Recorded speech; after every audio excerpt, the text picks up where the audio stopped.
नमस्कार, मैं हूं अमित शर्मा और हम आपके साथ फिर से मौजूद हैं कैपिटल खबर के विशेष कार्यक्रम स्पॉटलाइट विद सिद्धार्थ मिश्रा में। हमारे साथ मौजूद है इस कार्यक्रम में वरिष्ठ पत्रकार सिद्धार्थ मिश्रा जी।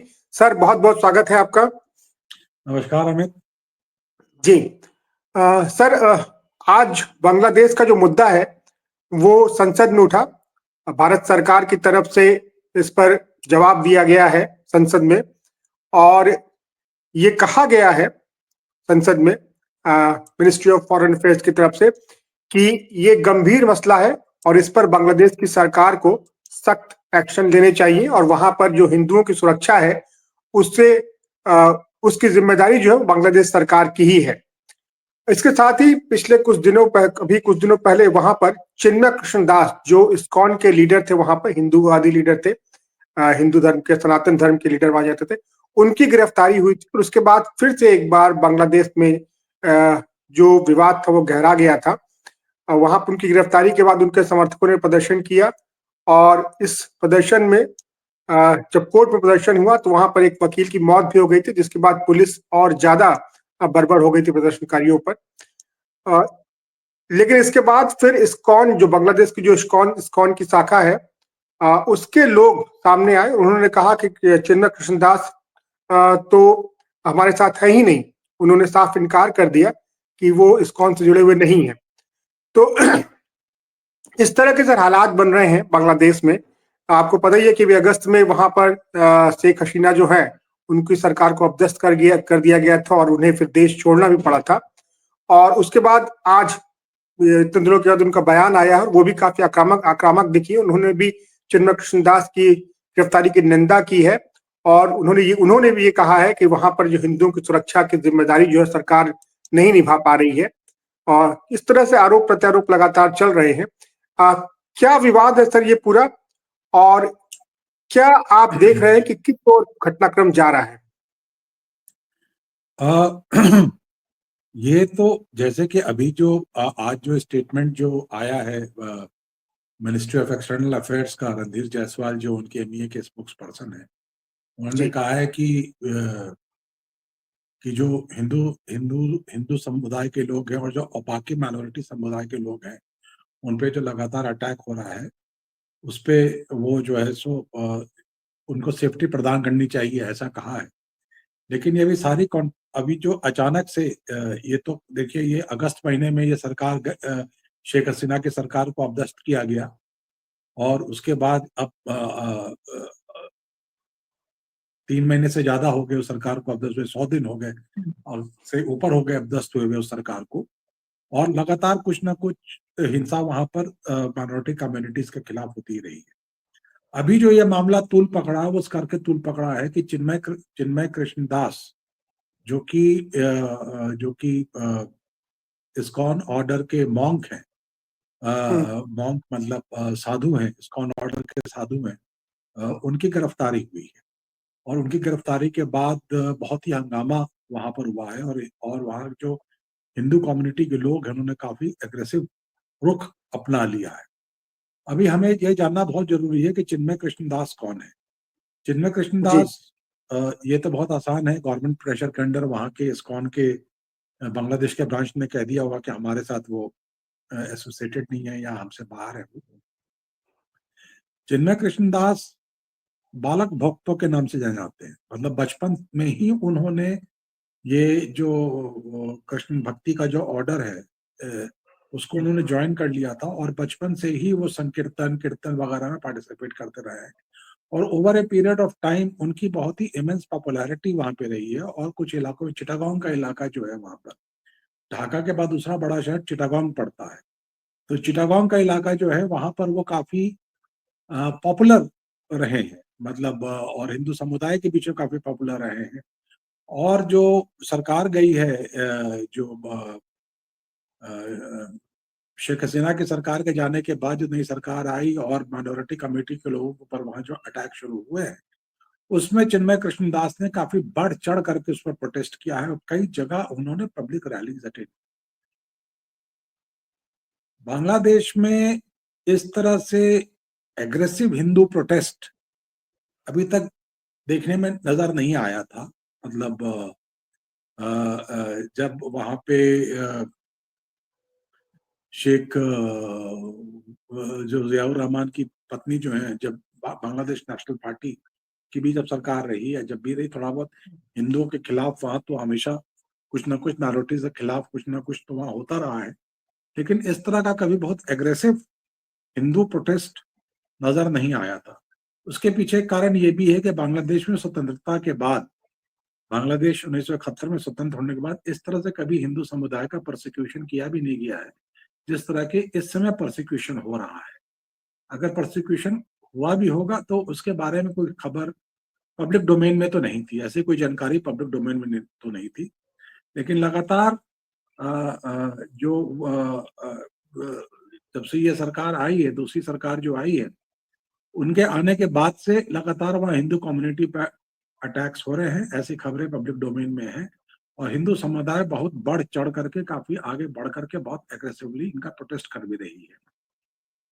अब और ये जो हिंदू प्रोटेस्ट है, उसके लीडर चिन्मय कृष्ण दास वहां पर उभर करके आए हैं। और जब उनके अरेस्ट किया गया है तो उनके अरेस्ट को लेकर के बहुत बड़ा प्रोटेस्ट हुआ है। जैसा आपने कहा कि कोर्ट में भी वायलेंस हो गया और वकील के देहांत हो गया, तो इनफैक्ट वहां के एक वकील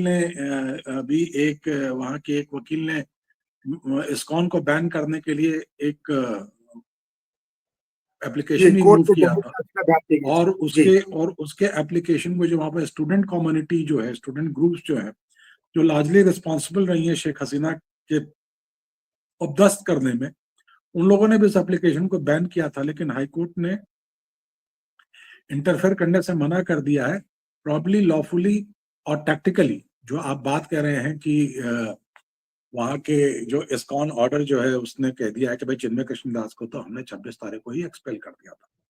प्रोबेबली ये देखते हुए कि इस तरह की कोई कार्रवाई इस्कॉन संस्था के ऊपर हो सकती है चिन्मय कृष्णदास के एग्रेसिव पोस्चरिंग के बाद, उन्होंने उनको संस्था से अलग कर दिया था, जिससे कि संस्था के ऊपर सरकार की गाज ना गिरे, सरकार के गुस्से की गाज ना गिरे। लेकिन जो कहते हैं ना कि डीएनए, चिन्मय कृष्णदास के अंदर तो डीएनए कृष्ण भक्ति का ही डीएनए है उनके अंदर। और जब मैं कृष्ण भक्ति की बात कर रहा हूं तो इस्कॉन को थोड़ा समझ लेना चाहिए हमको कि इस्कॉन है जी क्या। इस्कॉन जो है वो कोई ओरिजिनल ऑर्डर नहीं है। वो जो एक बंगाल में, आपको याद होगा मेडिवल पीरियड में, भक्ति काल में चैतन्य महाप्रभु करके बहुत जी नदियां, बिल्कुल। उनका जी जन्म हुआ था। चैतन्य महाप्रभु करके बहुत बड़े भक्ति काल में कवि भी हुए और संत भी हुए। तो चैतन्य महाप्रभु ने अपने जो है सो उन्होंने गौड़िया वैष्णव ऑर्डर को बनाया था। और आपको गौड़िया मठ, जो गौड़िया वैष्णव ऑर्डर, जो उसमें कि कृष्ण भगवान के साथ जो कहिए कि उनके वात्सल्यता के साथ एक होकर के और गीत संगीत के माध्यम से जो एकीकृत होता है, सोल टू सोल मीटिंग जो होता है, उसके वो जी लोग प्रचारक थे और उसको ये करते थे। और ये जो गौड़िया समुदाय जो है, गौड़िया वैष्णव समुदाय जो है, पंथ जो है, वो बंगाल, और जब हम बंगाल की बात करते हैं तो हम अविभाजित बंगाल की बात करते हैं। जो आज भारत के पास पश्चिम बंगाल है वो, और जब बांग्लादेश है ईस्ट बंगाल वो, उड़ीसा और बिहार के भी कुछ पार्ट, नोएडा पटना में भी आप जाएंगे तो गौड़िया मठ आपको जी मिल बिल्कुल। जाएगा, जो कि बहुत पुराना ही है।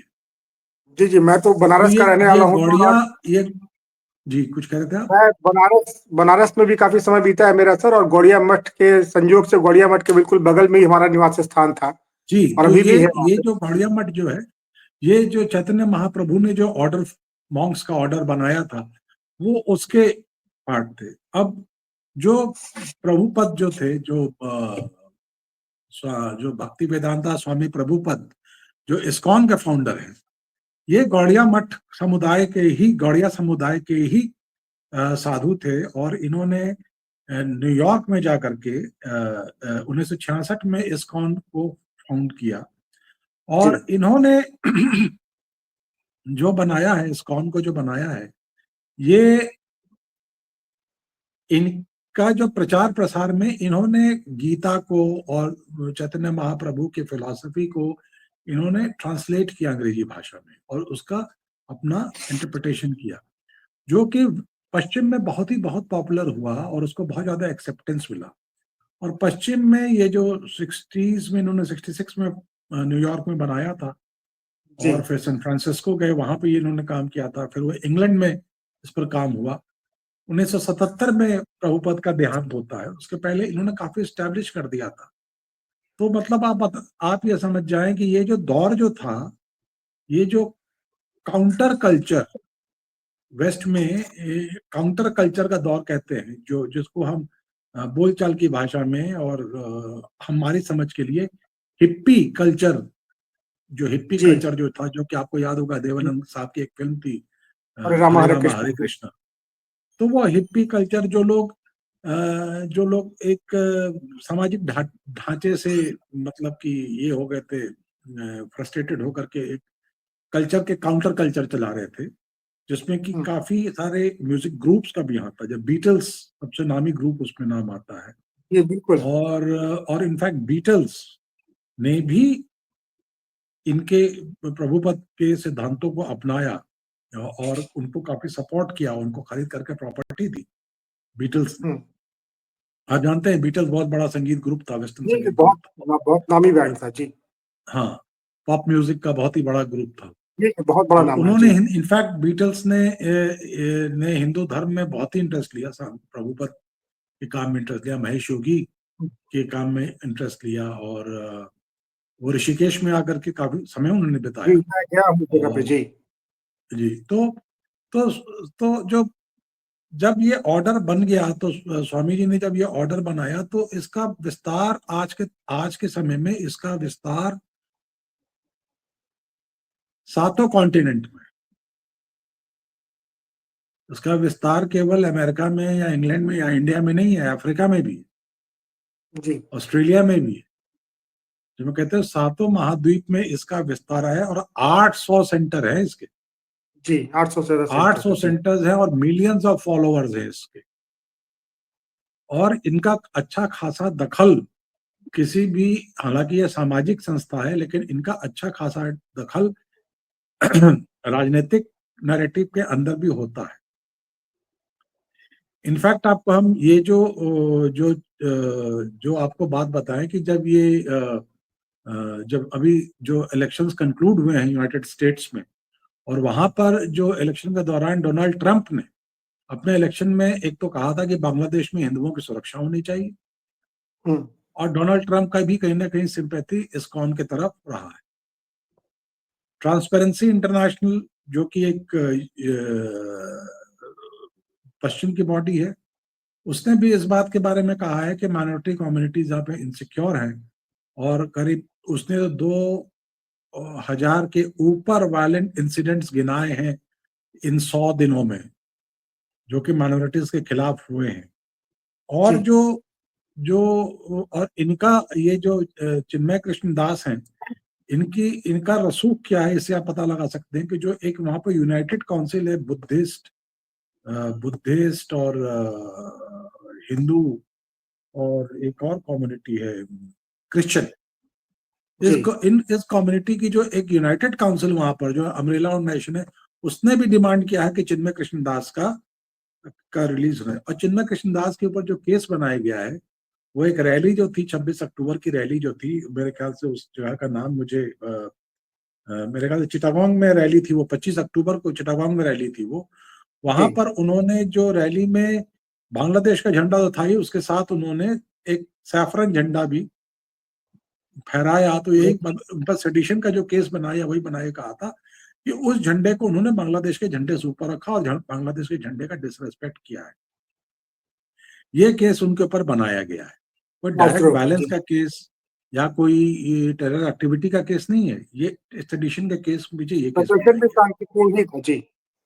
हाँ, तो कहीं ना कहीं बांग्लादेश की जो अभी सरकार है, जो कि एक कू के बाद वहां पर आई है सत्ता में, वो वहां पर स्थिति को कंट्रोल नहीं कर पा रही, वो चीजों को कंट्रोल नहीं कर पा रही है। और खास करके जो जो राइट विंग एलिमेंट्स जो हैं, जो राइट विंग एलिमेंट्स जो है वो राइट विंग एलिमेंट्स वो जो इस्लामिक फंडामेंटलिस्ट एलिमेंट जो है उनको वो कंट्रोल नहीं कर पा रही है, और इसका रिपरकशन ये हो रहा है कि वहां के जो माइनॉरिटी कम्युनिटी जो है वो उनके खिलाफ खड़ी हो रही है। तो ये जो एक इंस्टेबिलिटी का माहौल जो बना हुआ है वहां पर, वो वो उनको विचलित कर रहा है, और उसको दबाने के लिए, वो हिंदू प्रोटेस्ट को दबाने के लिए इन्होंने चिन्मय कृष्णदास को अरेस्ट किया है और अपने पास रखा है। अभी जो करंट गवर्नमेंट है जो सत्ता में आई है, जो लोग एक बात कहते हैं कि इस गवर्नमेंट को आने में और शेख हसीना को बाहर करने में कहीं ना कहीं से Biden administration, US president Biden administration का भी हाथ रहा था।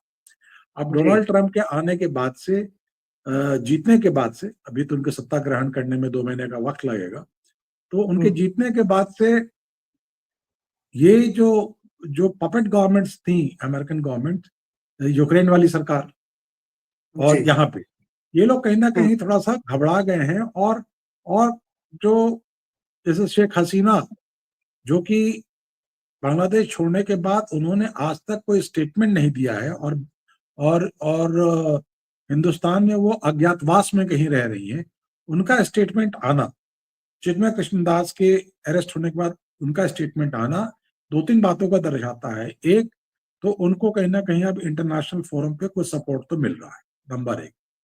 नंबर जी। दो, चिन्मय कृष्णदास कोई छोटा मोटा ऐसे ही साधु नहीं है, उसने एक मूवमेंट तो वहां खड़ा कर दिया है वहां की सरकार के खिलाफ, और एक हम्म। पोटेंशियल दिखता है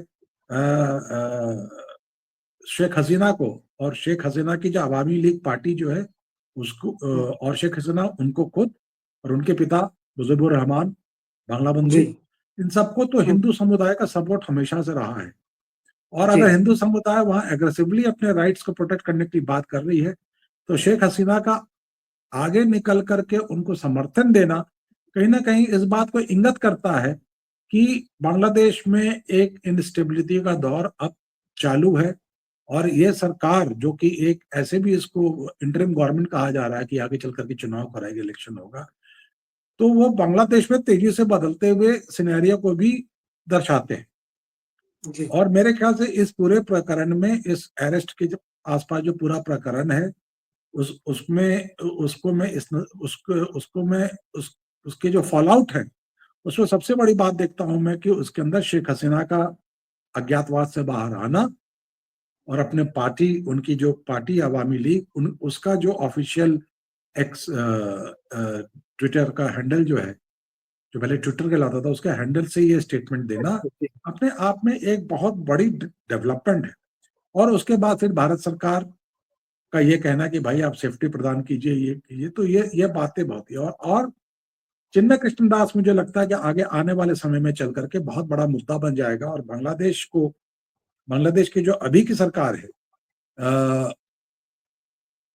वो बहुत मुश्किल में है। उसको अपने इंटरनल फोर्सेज, जिसने उसको जो कहते हैं कि they are riding a tiger, कि वो मतलब वो उसको लगाम लगाना मुश्किल हो रहा है, वहां के जो एलिमेंट होंगे लगाम लगाना मुश्किल हो रहा है, और वो जो तोड़फोड़ मचा रहे हैं उनके खिलाफ जो प्रोटेस्ट हो रहा है उस पर कंट्रोल करना मुश्किल हो रहा है। तो ऐसी स्थिति में और देश में और काफी समस्याएं नजर आ रही हैं, बढ़ती आ रही हैं। तो इन सब बातों को देखते हुए मुझे लगता है कि ये जो डेवलपमेंट, कल परसों का जो डेवलपमेंट है, जी। 26 नवंबर को उनका अरेस्ट हुआ है, और ये अरेस्ट में एक चीज और बता दूं कि ये जब इन्होंने अपने आप को जो अपने आप को सिर्फ उसने डिसोसिएट नहीं किया है, जो वहां की इस्कॉन है उसने डिसोसिएट नहीं किया, हालांकि इंटरनेशनली इस्कॉन जो कह रहा है कि he is monk of our order, वहां की बॉडी, लोकल बॉडी ने कहा है कि चिन्मय कृष्णदास उनके ये नहीं। लेकिन चिन्मय कृष्णदास ने वहां पर अपनी एक संस्था खड़ी कर दी है जिसका नाम है बांग्लादेश सम्मिलितो सनातनी जागरण जोत। तो वो सनातन की बात कर रहे हैं, और जो सनातन जो है वो थोड़ा ये भक्ति काल के हिंदुइज्म से, वैष्णवाइट हिंदुइज्म से थोड़ा सा हट करके, वो सनातन इस बात का क्रिटिसिज्म करते हैं वैष्णवाइट्स का कि वो उनकी भक्ति सिर्फ कृष्ण भगवान में, कृष्ण भगवान के अलावा उनको वो गॉडहेड मानते हैं, उनके अलावा और किसी को मानते नहीं। जबकि सनातन जो है वो हिंदू धर्म के, हिंदू पैंथियन के सारे देवी देवताओं को मानता है। तो जो चिन्मय कृष्ण दास जो है सो ही इज इमर्जिंग। और ऐसा भी नहीं है कि सिर्फ कृष्ण भक्ति बंगाल सिर्फ इस्कॉन वाले ही वेस्ट बंगाल में, ऐसा भी नहीं है। वहाँ दुर्गा के अनुयायी भी हैं और दुर्गा जी की पूजा होती है, काली जी की पूजा होती है, माने कि शक्ति के पुजारी भी वहां पर है। तो चिन्मय कृष्णदास अपने आप को एक वैष्णवाइट ऑर्डर से बाहर निकल करके एक लार्जर हिंदू समुदाय जो है उसके रिप्रेजेंटेटिव के रूप में अपने को प्रोजेक्ट कर रहे हैं। और उन्होंने अभी तक अपने आप को सक्सेसफुली प्रोजेक्ट किया भी है, जिसको लेकर के वहां की सरकार विचलित है। और उसने इस तरह का कदम उठाया है कि उनको अरेस्ट किया है। जी। कुछ और भी घटनाएं इस बीच पर रही हैं सर, जैसे खालिदा जिया जो थी वो भी जेल से बाहर आ गई हैं, और ऐसी भी खबरें आई हैं कि उनकी पार्टी के कुछ लोग जो हैं वो चीन में गए हैं, वहां के नेताओं से मुलाकात हुई है। कुछ राजनीतिक दल जो है वो पाकिस्तान भी गए हैं। तो देखा जाए तो इंटरनेशनली काफी एक सेंसिटिव मुद्दा हो गया, खासकर भारत के लिए। पाकिस्तान और चीन भी वहां पर अपनी गतिविधियां बढ़ा रहे हैं, और ऐसे में चिन्मय कृष्णदास का वहां पर एक बड़े वजूद के साथ उभरना ये नए संकेत दे रहा है। और भारत सरकार ने भी काफी एक पहल की है, एक अपनी बात मजबूती से रखी है। देखिए, खालिदा जिया के अंदर तो चीन का और पाकिस्तान का हमेशा से इन्वेस्टमेंट रहा है, ये तो जानते हैं। और खालिदा जिया की जेल से बाहर निकलने के बाद उनको तो इट इज नेचुरल कि वो जो है सो कि वो चीन और पाकिस्तान से अपने संपर्क को पुनर्स्थापित करेंगी। और इंडिया का इन्वेस्टमेंट जो है सो वहां पर शेख हसीना में है, ये तो सर्वविदित बात है। खास बात ये है कि ये चिन्मय दास वाले मामले में खालिदा जिया की पार्टी ने भी चिन्मय कृष्णदास के मामले में वहां के गवर्नमेंट, मोहम्मद यूनुस की जो गवर्नमेंट है, जो इकोनॉमिस्ट है मोहम्मद यूनुस, उनकी इंटरिम गवर्नमेंट जो है उसका उन्होंने क्रिटिसिज्म किया है। और उन्होंने कहा है कि भाई ये चिन्मय कृष्णदास का फेयर ट्रायल होना चाहिए, इस तरह से किसी को उठा के अरेस्ट करना मत करना। क्योंकि खालिदा जिया को भी जो वहां पर जो हिंदू राइट्स के लेकर के जो प्रोटेस्ट हो रहे हैं उससे देख करके कहीं ना कहीं ये लग रहा है कि वो हिंदू समुदाय जो वहां का जो हिंदू पॉपुलेशन है वो एक सबऑर्डिनेट रोल प्ले करने को तैयार नहीं है किसी भी हालत में। और उनको भी कहाँ से ये ताकत मिल रही है, मजबूती मिल रही है, ये समझने वाली बात है, लेकिन मिल रही है। और चिन्मय कृष्णदास एक स्ट्रॉन्ग लीडर बन करके उभरे हैं इस मामले में। ये तो कहीं और वही नहीं, पैरेलली भी चिन्मय कृष्णदास के ऊपर इंटरनेशनल फोरम्स पे भी इसको मुद्दा उठाया गया है। एक संस्था है right and risk analysis group, जिसने कि UN working group on arbitrary detention के ऊपर भी केस फाइल कर दिया है। तो यूएन में भी ये मामला चला गया। तो अगर बांग्लादेश की सरकार ये सोच रही थी कि ये उठा के कृष्णदास को बंद कर दिया और ये बन गया, तो लेकिन ये मामला अब इंटरनेशनल फोरम पर पूरी तरह से उठ चुका है। तो बांग्लादेश की सरकार जो है, जो कि अभी तक ये बात लेकर के चल रही थी कि उन्होंने एक अथॉरिटेरियन गवर्नमेंट को रिप्लेस किया है एक डेमोक्रेटिक मूवमेंट के द्वारा, इस समय मोहम्मद यूनुस की सरकार खुद कटघरे में खड़ा हो गई है कि वो जो है सो वो खुद माइनॉरिटी राइट्स को प्रोटेक्ट नहीं कर पा रही है। और ये मामला इंटरनेशनल फोरम पर भी उठ किया है, और जहां पर कि मोहम्मद यूनुस की सरकार को अपने आप को बहुत इफेक्टिवली डिफेंड करना पड़ेगा, वरना उनका सर्वाइवल बहुत डिफिकल्ट हो जाएगा। उनका एक पीसफुल सर्वाइवल से मेरा मतलब ये नहीं कि कोई सरकार कल चली जाएगी परसों चली जाएगी, लेकिन एक पीसफुल सर्वाइवल उनका बहुत डिफिकल्ट हो जाएगा। जी। तो ऐसे में आपको क्या लगता है कि भारत सरकार की क्या भूमिका रहनी चाहिए? क्या उसे और फ्रंट पे आकर के भारत सरकार अपनी भूमिका प्ले कर रही है। भारत सरकार अपनी भूमिका प्ले कर रही है। हमारे जो मंत्री हैं, क्या नाम है, जयशंकर जी ने, उन्होंने भी स्टेटमेंट दिया है, हमारे स्पोक्स पर्सन स्टेटमेंट दे रहे हैं और लगातार इस बात के लिए चेता रहे हैं उनको कि आप साहब जो है सो मेरे ख्याल से जयशंकर जी ने प्रधानमंत्री को भी इसके बारे में ब्रीफिंग किया है प्रधानमंत्री का और भी बयान आया पार्लियामेंट में बात हो रही है सब जगह। तो और सबसे बड़ी बात यह है कि भारत इस मुद्दे के ऊपर यूनाइटेड है। और ममता बनर्जी ने भी खुल करके कहा है कि जो इस पूरे मामले में ममता बनर्जी जो वेस्ट बंगाल के चीफ मिनिस्टर हैं और जो कि जिनकी बीजेपी की वो विपक्ष की पार्टी है, और 36 का आंकड़ा है अदरवाइज इंटरनल मैटर्स जी पर बीजेपी के साथ, लेकिन उन्होंने कहा कि बांग्लादेश के मुद्दे पर जो केंद्र सरकार स्टैंड लेगी हम उसके साथ पूर्णतः उसके साथ।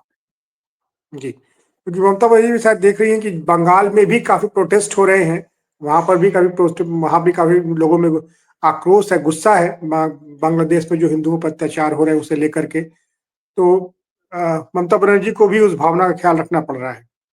नहीं, ख्याल रखना पड़ रहा, प्लस ये तो जरूरी है कि देश अगर कोई स्टैंड ले रहा है तो देश के जी, सारे राज्य उस स्टैंड का समर्थन करें। जी, और ये तो चलिए। भारत का इतिहास भी यही रहा है। जब से भारत आजाद हुई है उसके बाद से इतिहास भी ये रहा है कि जब ये ग्लोबल लेवल पर बातें उठती हैं, जब एक देश को स्टैंड लेना होता है तो सभी पॉलिटिकल पार्टी अपने डिफरेंसेस को भूल करके स्टैंड लेती हैं।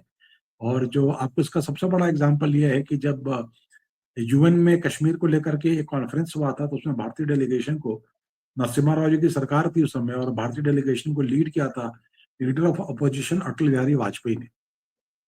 और भारत के जो उस समय विदेश राज्य मंत्री थे सलमान खुर्शीद, वो डेप्यूटी लीडर थे उसके डेलीगेशन के, और वाजपेयी जी उसके लीडर थे।